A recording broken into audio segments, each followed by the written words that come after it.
Thanks for bringing that up. I was going to talk more about your performance. Let's talk about the big Let's eye talk about theory. big eyes, and it actually does relate to what I'm going to say. Okay. So that's good. It's going to tangent and tether back, sort of a specialty, and. Yeah, so, well, that is the working theory I have, is that we think of drama actors as people with small eyes that are a little squinty, like, like they kind of always a little bit. It's not like, I'm trying to think, it's not quite like Willem Dafoe, but, like in terms of like people who play the villain are a little bit like this in the movies. And if you look at like comedy classics, like this morning I was watching like a clip from The Jerk. You'll see Bernadette Peters, eyes wide open. It's sort of like circle eyes, or like, who's a great fucking squinting actor? Peter Falk? No, I would say somewhere in between, actually. Sorry, hard no. De Niro is, yes. De Niro would be like the most obvious, like especially like in a later work, like a Cape Fear or something. It's kind of like, hey, I'm a banker. You know what I mean?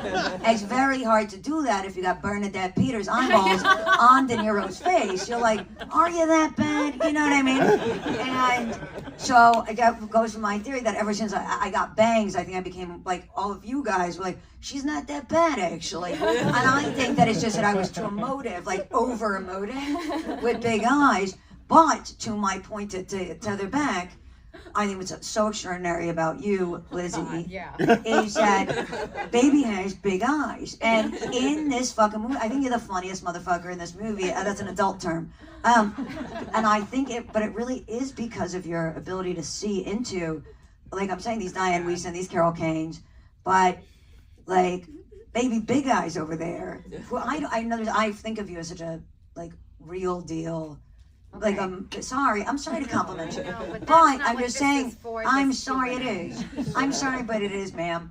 And because you have so many moments that are like either silent or not, that are just so reactive in a way that's, I don't know. I'm a big fan of Lizzie Olsen's. I always thought of this movie as being very funny, and I think there was a litmus test that we were doing, literally, not just, I think we were quite like literally questioning, is this too saccharine, or are we able to like not trying to be like, let's make this funny, but like there is a humor in all of Oz's writing because if there's absurd situations that we all experience all the time with our families especially, and it's just there's a way that you can play it where it just shifts a bit and you get to lean into humor, and I think you actually feel most of the humor when you're with an audience, and depending on that audience, it's really a collective experience, what you take from a movie.